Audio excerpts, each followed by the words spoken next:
Waduh, dia waktu mau kecil. dia mau korek lagi. Iya, itu yang orang perlu tahu. Ini yang bahaya ini.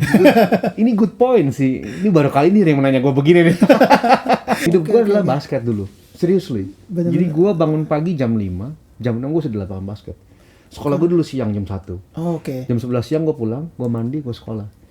Sampai rumah jam 5, jam 6 sore, terus gue ganti baju, makan sebentar, terus gue berangkat lagi ke lapangan basket ke klub gue lagi. Sempat kuliah binus. Oh, lu sempat binus? 3 semester.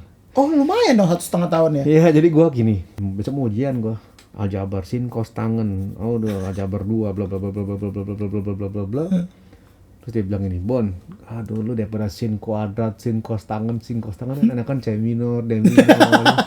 Akhirnya gue bilang ini override, tutup, gue langsung gue tidur. Gue nggak belajar. Lu nggak belajar. Ini kalau gue ceritain kita bisa bikin sinetron. Iya, sinetron. Ya, kerjanya kasar lah. Oke, ya.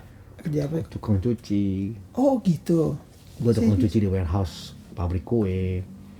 Halo teman-teman, apa kabar semuanya? Selamat datang di Serundeng, seru-seruan bareng Laudeng. So, sebelum nonton episode berikut ini, jangan lupa untuk subscribe, like, komen, dan juga share. Oh iya, jangan lupa nyalain loncengnya juga ya. Oke, so selamat menikmati. Jangan kamu bosan, ayolah semangat, yuk. Serundeng, seru-seruan bareng Laudeng. Halo teman-teman, selamat datang di Serundeng, seru-seruan bareng Laudeng.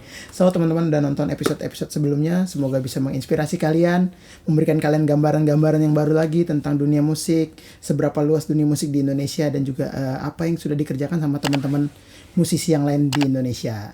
Nah, di episode kali ini gue sudah mendatangi sebuah studio yang lagi hits nih selama pandemi, dia makin hits malah.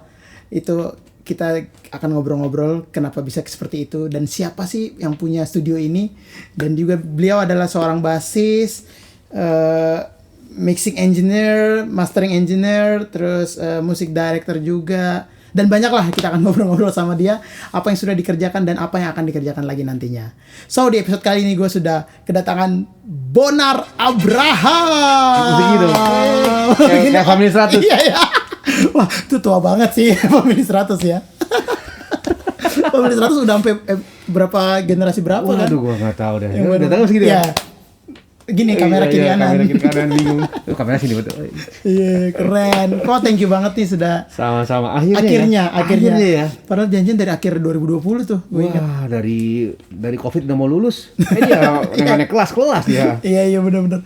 Akhirnya gue bisa ya kesibukan Betul. lo, dan juga ada aja lah ya halangan-halangan kemarin, jadi akhirnya baru sekarang nih gue bisa datang di Soundverb Studio. Selamat datang. Siap. Karpet merah udah digelar. Keren. Thank you banget kok. Nah, gue biasanya memulai obrolan gue dan teman-teman yang lain tuh yang suka gue tanyakan, orang kan sekarang lihat kita sudah di pekerjaan kita yang sekarang udah settle, udah lu sebagai bassist bago cakar, session player apa segala macam. Nah, mungkin yang gue pun penasaran dan mungkin teman-teman di rumah penasaran adalah gimana sih lu pertama kali ketemu musiknya sendiri? Waduh, waktu kecil. Dia mau korek lagi. Iya, itu yang orang perlu tahu. Ini yang bahaya ini. Ini good point sih. Ini baru kali ini yang menanya gue begini nih. Biar nggak sama di YouTube channel lain. Ya. So, jadi basicnya ya semua orang tahu kalau dari kebanyakan bahwa keluarga keturunan Chinese gitu ya, tidak berangkat dari musik biasanya kan, benar ya, sih? Benar. Jadi bokap gue adalah dulu seorang pengusaha. Oke. Punya restoran bakmi. Oh, pantas lu identik banget dengan bakmi ya. Ya, dan bakminya legend. Gue udah prove it sama beberapa orang. Oke. Terus dan gue into banget sama olahraga, which is bokap gue juga dulu pemain basket. Jadi gue tuh basket banget. Oke. Oh, bokap juga basket. Iya. Terus jadi gue ikut klub dulu SMP, ya sampai SMP. Pada suatu ketika, gue sudah mulai pelayanan di situ. Oh, oke. Jadi pada mulanya gue bisa bermain musik adalah di saat bokap gue merasa terpanggil menjadi pendeta. Oh, jadi bokap tadinya pengusaha doang. Saya kira terpanggil. Terus tanyain lah biasa anak-anak lah. Papa mau jadi pendeta, terus papa mau kira-kira bakal punya gereja. Kalian mau bantu nggak? Ya dengan anak kecil ya. Mau bantunya apa ya? Main musik lah. Karena kita butuh paling basic adalah musik dulu. Musik, benar. Ya udah gue dengan polas anak kecil. Ya udah ayo deh gitu. Dan gue nggak tahu gue mau main musik apa jujur. Oke. Mulailah ya biasa gitar koplo. Kencang. Tapi ternyata the first instrument gue adalah drum sebenarnya. Oh, oke. Lu malah drum duluan. Gue main drum dulu, terus habis itu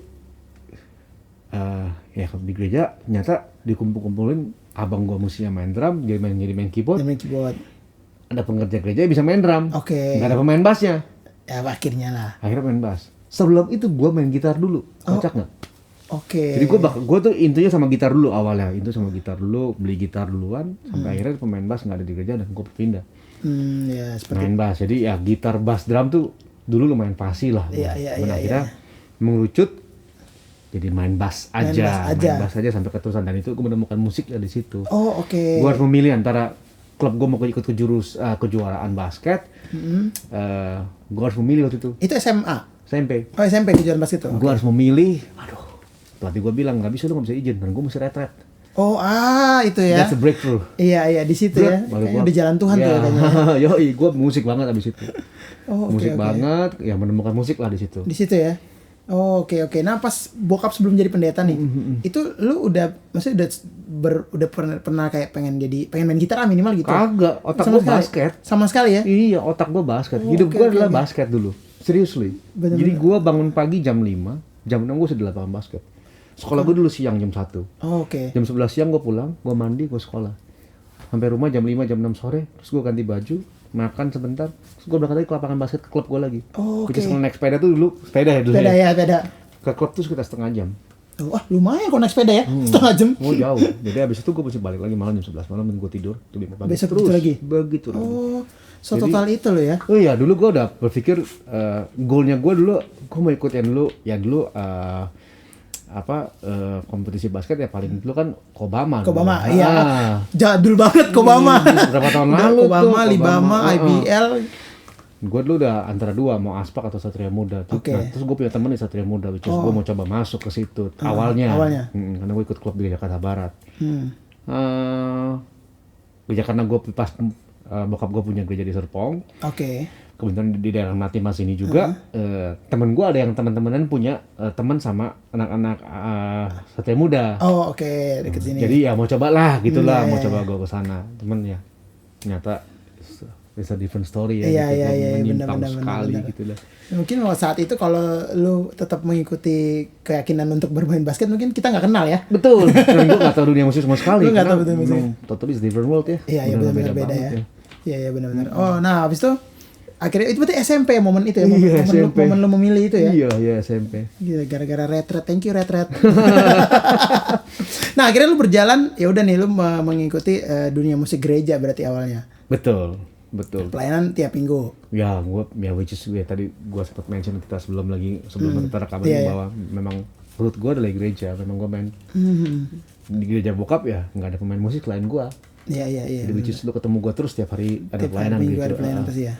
Selama berapa tahun tuh ya? 10 tahun gereja itu berdiri baru gue bisa sekolah luar negeri itu. Nah ngomong-ngomong soal anak pendeta ya berarti ya. Maksudnya kan gue juga sama kebetulan ya. Gitu ya. Pernah kata.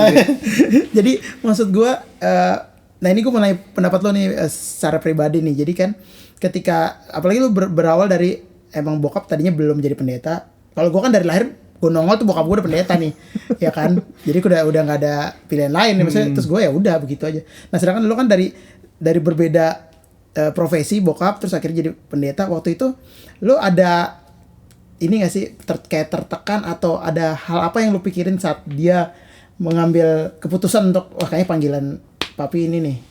Nggak ada sih, gue masih kecil banget sebagai anak santai aja ya? Iya, gue masih kecil banget jadi nggak ada nothing nggak ada yang tiba-tiba muncul dalam pikiran gue harus begini, nggak ada. Menurut gue just be myself aja. Terus ya ada koridor-koridor yang bokap gue tanamkan ya, bahwa begini itu yang gue pegang teguh sampai hari ini gitu. Which is ya gue bisa sampai hari ini karena menurut gue karena wejangan-wejangan dia tuh. Lah, ini jadi itu yang gue pegang sampai ya bisa sampai hari ini menurut gue. Oke. Gitu. Keren itu tuh. Jadi buat teman-teman pasti kan banyak juga yang teman-teman musisi yang emang berawal dari gereja ya. Hampir semua yang Nasrani pasti startnya mostly lah kebanyakan dari gereja lah, karena kan di kita tanda kutip kayak lahannya tuh ada untuk belajar, untuk pelayanan gitu kan. Jadi mulai dari situ ya. Nah sambil berjalan ketika lu pertama kali main musik gereja, musik yang lu denger musik gereja doang nggak? Atau ada musik luar yang lu dengerin selain musik gereja? Dua-dua sisi gue dengerin. Lu dengerin dua-duanya? Iya. Jadi awal-awal ya musik gereja terus sama radio biasa lagu-lagu Oh iya, menurut radio ya. 90-an lah ya. Iya. Itu aja udah that's it. Gue sih nggak ada yang gimana cuman dulu paling sering adalah bikin dari binder notes itu Oke. nulis teks per chordnya. Iya, nulis teks sama chordnya, ya. Itu gue main ya di binder notes itu lagu-lagu sekuler yang gue pelajari. Main gitarnya lah, bassnya lah, lagu-lagu rohani kan ya, which is zaman dulu. Ya. Apa sih yang susah? Nggak ada. Iya. Paling susah tuh dulu zaman tahun 90 akhir ya. Ya Ron Ron Kenoly. Kenoly. Itu yang susah. Itu pun main keyboard susah. Iya sih, Kalau iya. main bass kan segitu Masih aja gitu, gitu. ya. Jadi totally gue mendengarkan dua-duanya sih. Dua sisi gue dengerin. Dengerinnya. Nah, kalau Bass Heroes lu zaman awal-awal belajar? Jawaban gue masih sama nih. Semua orang bertanya hal ini. Gue tuh nggak punya bass hero sebenarnya, karena gue absorb dari berbagai macam pemain bass. Oke. Gue itu ya kembali lagi, gue tuh kan bukan besar di dalam dunia reguleran. Ya. Jadi bank lagu gue tuh nggak banyak sebenarnya. Itu aja. Ya gue belajar sama Mas Indro. Di Indonesia ya, Mas Bintang, Om Jeffrey Tahalele, gitu, Om Yance ngobrol-ngobrol, Mas Edi Rahman ngobrol-ngobrol.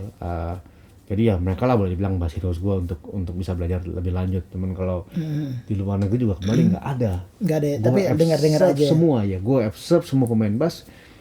Yang bagus gue ambil, yang gue rasa bukan gue nggak terusin gitu. Iya. Nah itu bisa jadi masukan tuh buat teman-teman, apalagi khususnya pemain bass. Tapi itu bisa diperhatikan di semua instrumen ya. Iya. Dengerin semua kan. Ada beberapa orang atau beberapa teman-teman juga kadang ada sometimes fanatik lah kepada satu idol gitu. Jadi kayak gue mau kayak si A, wah itu benar-benar mirip banget. Persis banget, ya kebenaran enggak sih gue. Dan orang Indonesia kan lumayan terkenal dengan cepat niru ya. Jadi kalau lagi pengen, kayak bisa mirip banget gitu. Ada fasenya waktu itu gue jago banget. Ada fase, tapi ada fase. Ada fase Markus banget. Ada yang fasenya gue jadi ya karena waktu gue sekolah dijejelin sama Motown Music, gue Motown hancur-hancuran gitu. Ada yang begitu, tapi habis itu gue twist sendiri lagi ya. Gue pinter lagi sendiri apa yang bisa gue ambil, apa yang bisa gue ini. Sampai mendefine gue sekarang ya, which is jadi diri gue sendiri. Jadi Bonar Abraham sendiri ya. Keren. Nah sebelum lu akhirnya kuliah keluar, lu sempat ada ambil kelas atau les gitu nggak sih di Indonesia kok? Les private aja, les gue ketemu Mas Indo lama tuh di Purwacaraka Music School di Jalan BDN. Sini. Ya, justru ketemu Nisa karena itu punya Nisa kan ya. Ya gue ketemu Nisa di situ, gue Mas Indo lumayan lama sampai gue lulus SMA. Nah pas gue jadi gini, perjalanan gue bisa berangkat tuh adalah karena kayaknya gue mesti makan bangku sekolah lah gitu kasarnya. Karena gue sempat kuliah binus. Lu sempat binus? 3 semester. Oh lumayan dong, 1,5 tahun ya? Iya, jadi gue itu pas waktu SMA itu di-mentoring oleh sama Minato Kosin. Oke. Di pelayanan ya, dia di-mentoring sama Ko Amin. Nah, gue tuh nggak sempat makan bangku sekolah reguleran tuh lama. Gue cuma main sekali doang. Habis itu Ko Amin yang mentoring gue. Sampai langsung menuju ke profesional kerja. Jadi sesionis dulu di TV lah ya. Banyak dulu kan banyaknya TV ya. Itu sampai pada satu saat sudah lumayan lama. Gue lulus 2000, kira-kira 2005 tahun gue kerja dulu profesional. Baru gue punya uang. Cuma gue kasih tau bahwa lu mesti sekolah. Gue mau sekolah nih, gue memang mau sekolah. Udah akhirnya gue sekolah ke Australia 2 tahun, terus gue pulang lagi. Oke. Gitu. Jadi jadi gue makan bangku sekolah dulu sama Sindo, Om Jeffrey, Mas Bintang dan segala macam, terus di mentoring sama Ko Amin, menjadi session player itu, terus gue makan bangku sekolah lagi di Australia itu.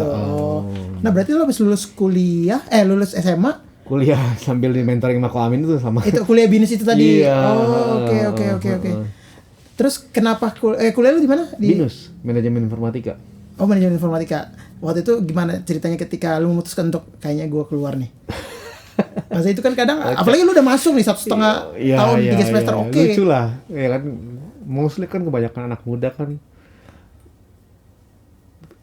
bahasa Indonesia bilang kita nggak punya tujuan pasti ya, kita punya mimpi di depan. That's why gue tuh pas sehabis sekolah tuh gue mempertajam itu sebenarnya gue mau jadi apa. Pas gue sekolah di Australia tuh, jadi karena mentor gue, guru-guru gue bilang nggak, ini to define something for your future. Dari sekarang lu bisa prediksi ini tuh, lu bisa tahu arahnya kemana. Jadi lu paling nggak ada define target dulu, jadi nggak blur gitu.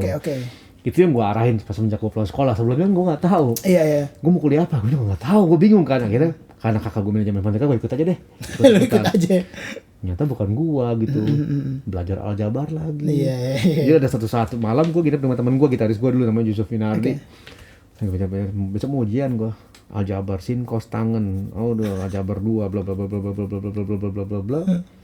Terus dia bilang ini, Bon, aduh lu daripada sin kuadrat, sin cos tangen kan C minor, D minor. Akhirnya gue bilangin average, tutup, gue langsung gue tidur. Gue nggak belajar. Nggak belajar. Gue nggak belajar segala macam. Di semester 3 tuh gue benar-benar nggak masuk kuliah sama sekali. Oh oke. Akhirnya gue bilang bokap gue, kayaknya gue stop deh. Ini nggak mungkin kalau gue terusin dia bakal jadi sayang gitu. Bokap gue bilang gak sayang tuh uang pangkalnya gitu. Kalau uang kuliahnya kan kita bisa tackle ya. Enggak deh, cuma dalam hati gue mesti bayar itu suatu saat nanti. Iya. Gitu, gue yang nggak tahu kapan tuh. Iya. Ya udah, akhirnya pada sama-sama bisa berangkat sekolah. Gue punya modal dulu Karimun, itu gue jual buat biaya sekolah. Oh gitu, lu kalau keluar itu ini sendiri, biaya sendiri. Wah, fight hidup sendiri di sono sih, hidup sendiri bener-bener. Iya benar. Fight. Ini kalau gue ceritain kita bisa bikin sinetron. Iya sinetron, bisa jadi FTV ya, serial FTV ya. Bisa. Tapi keren sih, itu keren banget maksudnya. Ya walaupun ada fase-fase akhirnya lu merasa kayaknya bukan gua nih, tapi tetap menentukan jalannya yang menentukan untuk kedepannya bakal gimana gitu. Betul. Jadi nggak yang asal-asalan kayaknya nggak gua pindah. Kan anak muda sekarang gitu kan, kayak satu kayaknya nggak gue deh pindah, kayaknya nggak gue deh. Jadi kayak terus mencari gitu. Bener tadi poin yang kau benar bilang, harus ada tujuan yang dituju, itu bener banget biar nggak ngawang-ngawang banget. Target gue sempet melintir ya, bukan melintir, gue sempet twisted semuanya. Jadi kayak ada fase-fase yang kadang-kadang harus agak sedikit step back mundur untuk mencapai target itu, tapi gue tahu gue cuma turn around sedikit, muter sedikit buat menuju ke sana gitu. Kayak different way terus mundur terus berpindah. Karena gitu ya mungkin gue perlu pemikiran, stop lu ya, lu udah terlalu fokus ke sana. Mungkin ada hal-hal yang mungkin gue mesti kejar lagi, yaitu ya banyak lah gitu. Iya benar. Keren. Nah terus kuliah lu di Australia ini ke kuliah sekolah apa?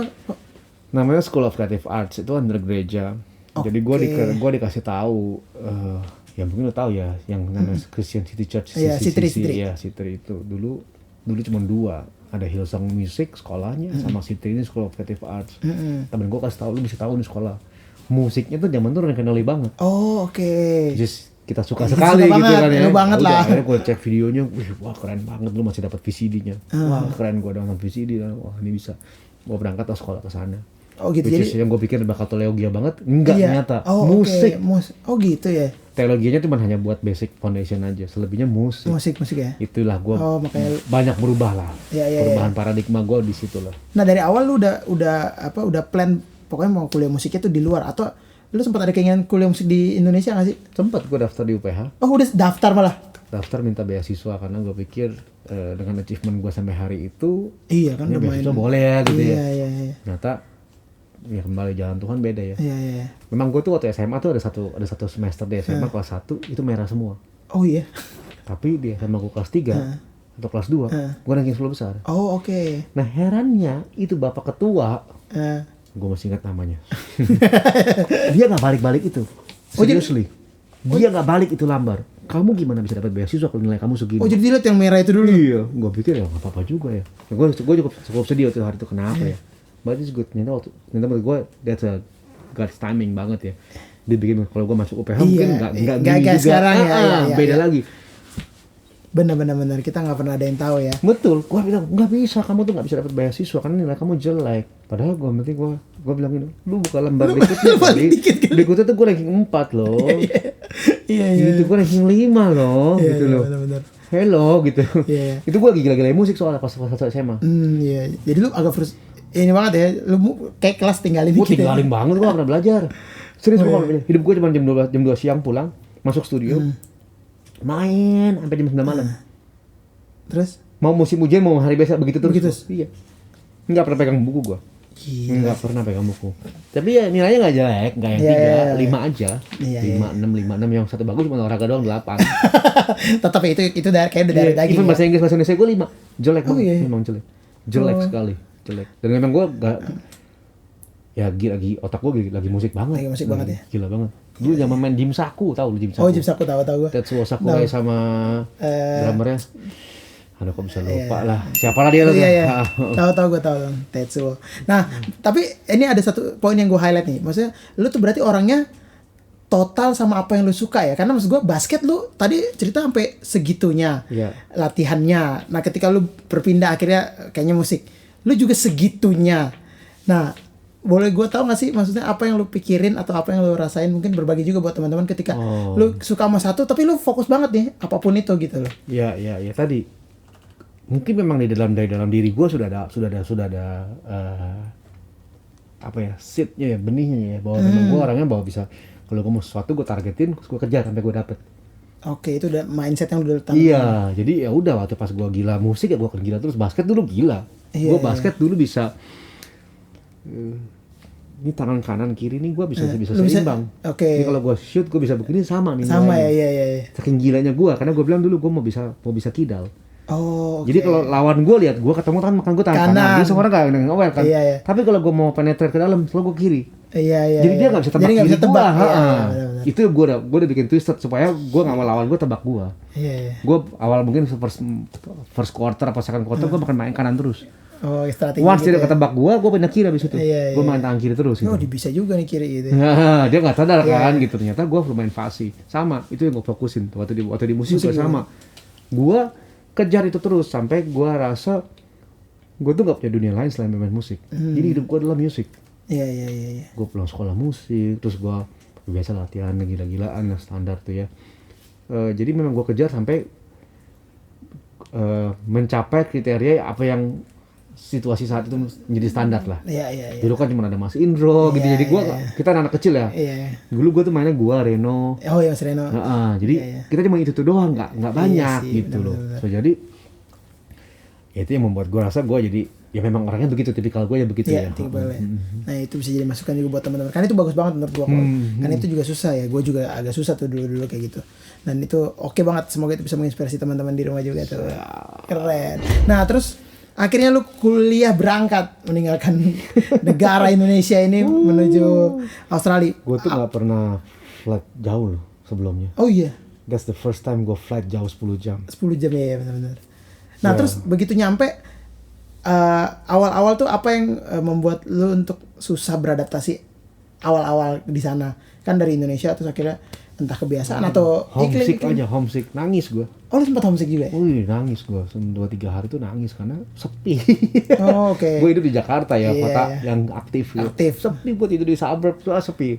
Jam 5 mau ngapain, duit pas-pasan, wah gila. Sempat homesick, tapi ya tadi yang gue tuju adalah kan gue mau goalnya kan, jadi ya gue harus survive. Gitu. Fokus dan akhirnya lu berhasil melewati sekolahnya. Nggak lama, 2 tahun doang. 2 tahun. Tapi di sana kan rasanya lama kali ya. Wih gila. Nah di sana tuh lu kebiasaannya sama kayak di Jakarta nggak? Maksudnya yang abis kuliah latihan, abis itu nggak sih? Di sana kebiasaan lu apa nih yang boleh diceritakan? Itu bertolak belakang sekali, Deng. Oh iya malah. Jadi kalau gue bilang it's good, udah salah gue bilang ya hidup gue adalah anugerah. Apa yang gue lakukan sampai hari ini menurut gue itu di jalan Tuhan yang udah atur ini. Apa yang gue tabungin itu selama gue latihan waktu di Indonesia itu berguna buat gue selama di sana. Jadi di sana tuh gue gak pernah latihan, jarang banget. Gue nyesel sebenarnya. Kan harusnya gue sekolah musik, gue latihan terus. Iya. Latihan gue limited. Di Jakarta gue bisa 4-5 jam. Non stop ya. Iya. Sambil nonton TV lah, gue latihan terus, fingering lah, apapun. Sampai di sana cuma bisa 1 jam atau 2 jam. Oke. Hanya melakukan buat PR gue. Oh oke. Ya. Selanjutnya gue kan gawe. Gue tuh gak punya uang. Oh lu di sana nyambi. Dan gue harus kerja lumayan ekstra supaya bisa menutupi biaya hidup gue. Uang sekolah gue gak pusing, karena gue udah bayar 2 tahun dengan juga karimun gue. Oh itu bayar di depan ya sekalinya? Gue sengaja memang bayar dulu supaya gue gak mau pusing. Gue tinggal fight buat hidup aja. Nah udah. Hidup gue udah berantakan sekali dengan kerja. Oh oke. Jadi gue pulang sekolah, gue harus cepat-cepat masak untuk makan yang kenyang, karena gue gak mau keluar duit. Duit lagi di tempat kerja. Oh oke. Ini lu masak sendiri? Iya masak sendiri, terus gue makan. Jam 2:30 tuh gue harus jalan kaki. Setengah jam jalan kakinya. Setengah jam? Ke bus berikutnya, ke stasiun bus berikutnya dari rumah gue. Karena kalau gue bayar lagi terus sekitar 280, sayang. Oke. saking gak punya uang ya gue jujur. Sampai situ terus gue masih berangkat lagi itu sekitar 360 berangkat sekitar setengah jam 40 menit naik bus. Oke. Jadi gue PP tuh sejam jalan kaki, PP plus 1 jam. Jadi gue ada 2 jam PP. 2 jam. Kerja Ya kerjanya kasar lah, Oke, kerja apa? tukang cuci. Oh gitu. Gue tukang cuci di warehouse pabrik kue. Kira-kira dari studio gue ini luasannya 10 kali pabriknya. Oh, oke. Gue cuci. Cuci ya? Gue cuci. Gila terus. Bener cuci. Habis itu gue gak kuat kan tangan gue tiba-tiba rusak. Gue gak bisa main bass lagi. Gue mesti berhenti. BU lah gue. Wah udah stres gue dalam bokap gue. Ini the first time gue ke telepon bokap gue minta uang. Oke. Oh berarti dari awal lu Nggak pernah minta. fight sendiri aja gitu? Oke. Udah habis itu cuman bokap gue bilang ya ini deh, makanya karena mungkin ya susah ya. Bokap gue pendeta jadi pasti dia kan kasih wajangan-wajangan secara rohani. Iya. Dia bilang lu kadang-kadang mesti tahu bahwa Tuhan ngajarin hidup lu tuh sampai pahit. Maksudnya pahit tuh dapat sesuatu yang bitter. Bitter bukan berarti kepahitan, sesuatu yang pahit sehingga lu tahu manisnya Tuhan kayak apa. Gue masih nggak nangkep apa maksudnya. Sampai lu udah di ujung itu pahit, paling pahit sehingga lu tahu manisnya Tuhan, status tuh manis. Tahu nggak apa? Gue tutup telepon dia, besok lu kerja ya? Gue lagi jobless tuh waktu itu. Oh iya? Wah iya. Gue langsung nangis tuh, gue bilang gila ya, oh ini manisnya tuh seperti ini. Gue belum terima duitnya, cuma gue tahu besok gue berarti minggu depan gue udah makan. Iya. Gue udah nol tabungan gue. Oh, oke. Berarti minggu depan gue udah makan. Habis itu gue udah makan, gue tahu berarti udah makan minggu depan. Yes. Gue kerja di mana? Di Hungry Jack, which is Burger King. Oh iya. Gue awal biasa start lah, cleaner sampai gue akhirnya one of the most wanted crew bikin burger gitu, karena gue mampu komiten berarti karena gue fokus. Gue kerja tuh gue bilang gue gak boleh lama-lama di air ini nih. Kalau gue lama-lama di air ini balik lagi dong gue nyuci lagi. Dari situ gue jadi ke burger maker, burger apa daging burner. Habis itu ke fryer. Gue terlalu cepat buat itu. Oke. Jadi gue butuh speednya pindah sampai gue akhirnya di burger station, which is itu dia yang kerennya lah gitu ya di situ ya, which is padahal sama aja duitnya. Gue gak mau, karena gue bilang gini, gue gak mau terlalu lama-lama untuk urusan sama tangan panas. Di mesin panas. Iya benar-benar. Karena gue jadi burger maker, gak lama kok. Cuman itu bagus. Menurut gue kembali lagi itu waktunya Tuhan juga. Itu terjadi pas di saat Desember. Oke. Desember tuh bokap gue bilang udah pulang aja, ilmu lu dibawa, tolong ngasih ke gereja. Oke. Gue bilang gue gak mau, gue mau kerja, gue butuh duitnya. Iya. Sebulan tuh gue earn 1.800. Oke. 1.800. Buset. Which is lumayan. Buat bayar sewa, buat bayar apapun, dan gue bisa beli tiket pulang. Ini posisinya lu udah lulus? Belum, ini baru setengah tahun jalan. Oh baru setahun pertama nih? 6 bulan. Oh 6 bulan malah. Oke. Terus itu udah gue kerja, ternyata memang Tuhan siapin buat di itu. Buat di Desember itu gue dapet duit, gue pulang. Terus gue mesti lepasin kerjaan itu kan. Iya. Dia gak mau nahan kan. Iya. Gue pas pulang, pas sampai ke rumah, gue taruh barang, jadi gue buka koran. Gue daftar lagi langsung. Top, gue kerja di toko sport. Oh oke. Kayak sport station namanya Rebel Sport. Itu dapat gajinya hampir 1,5 kali. Oh, dan gue kerjanya jadi gini, less work hours tapi get more. Oke. Itu the best lah. Gue cuma kerja sekitar 6-7 jam tapi dapetnya sama kayak waktu yang kemarin. Good, ya udah. Dan di tahun 2000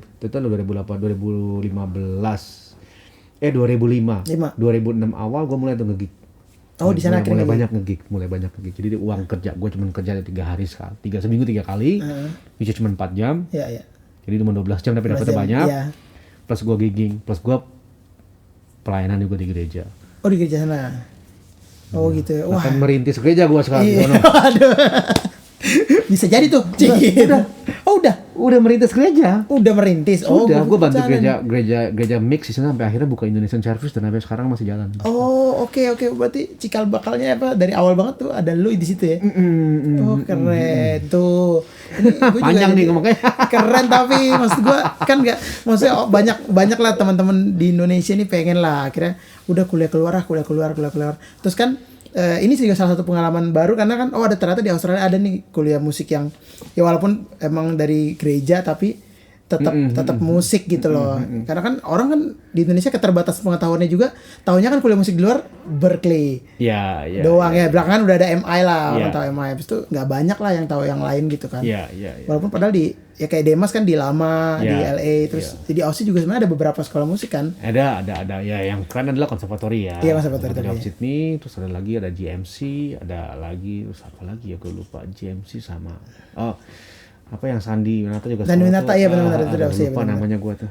Iya benar. Maksudnya ya ini oke banget sih untuk itu. Dan ternyata tadi lu bilang 2 tahun sebentar, tapi tadi aja gue denger ceritanya, gue pikir udah mau 2 tahun. Ternyata masih 6 bulan ya. 6 bulan lama, dan ya that's the journey yang awal-awal 6 bulan. Habis itu selebihnya puji Tuhan gila sih. Cukup semuanya, gue nggak lebih, cukup. Bisa nabung, bisa bawa pulang sesuatu bahkan sampai pas gue di Indonesia. Iya Gitu. benar-benar. Keren, dan ilmunya dapet. Pengalaman hidup yang paling berharga sih Pengalaman hidupnya. ya, pengalaman ya. Hidupnya sih yang gila sih. Iya. Gila. Gokil sih. Nah, terus terakhir setelah lu udah 2 tahun, kenapa lu memutuskan untuk balik ke Indonesia? Ya kembali back to my roots, karena kan gue berangkat gara-gara buat bantu bokap gue di gereja, jadi gue balik buat bantu pelayanan bokap gue di gereja sebenarnya. Oh, oke. Buat ya benerin segi tentang segi musiknya, segi Iya. pelayan Tuhan dan segala macam. Mau tuh jadi tujuan lo ya. Oh. Sorry sebelumnya, di Aussie itu lu ngambil ininya majornya emang bass. Bass music. Music bass ya. Gue malah pikir tuh dulu lu ngambilnya sound engineer itu. Itu ada. Ada Gua juga? tuh di Sydney tuh gila sedikit ya, karena menurut gue mumpung ada kesempatannya dan mumpung murah. Oke. Jadi gue ngambil tuh engineering, ngambil bahkan sekolah lampu pun gue ambil. Oh. Oke, lo ambil sekolahnya tiga-tiganya itu jurusannya. Engineering dan lampu sekalian. Oh gitu, Jadi pantas. ya lampu pertunjukan ya. Iya, lampu pertunjukan, gitu. Dan gue udah dapat sertifikat bisa kerja sebenarnya.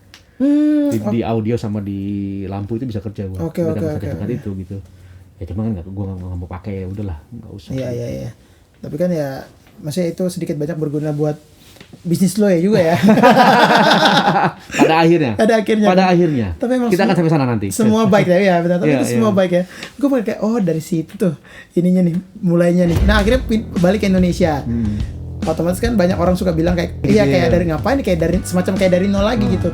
Nah waktu itu lu sendiri pas balik, apa yang lu lakukan pertama kali yang berhubungan sama musik lah? Sowan. Hah? Tahu sowan? tuh? Datang ke tempat mana? Oh. Gue udah pulang ya. Announce ya. Iya, gue udah pulang. Nah terus session nih selain tadi Ko Amin dan juga ya udah pasti Bung Glenn. Iya. Sebelumnya lu siapa aja yang lu udah pernah main kok? Dulu ya bareng Andin main cukup lama tuh, Andin sekitar 3 ya. tahun. Sempat Agnes juga sebentar. Terus ada beberapa band-band yang memang ini ngumpulin player di acara. Iya, bikin acara gitu ya. Terakhir mungkin ya, kalau kata Om Hari bilang tuh harus lucu. Harus lucu ya. Soalnya kalau kaku-kaku amat juga nggak ini ya. Susah bener tanyanya nih, makin lama nih. Lu mixing yang semua proyek-proyek di Indonesia, gereja, film pun juga udah. Apalagi yang menjadi mimpi ataupun goals seorang Bonar Abraham sekarang? Waduh, ini belum pernah ada yang nanya gue begini loh. Ini pasti subscriber nambah ini. Aduh. Mau dibahas nih? Mau berapa panjang nih coba kita? Gue tuh nggak pernah pikirin gituan nih. Jujur banget gue.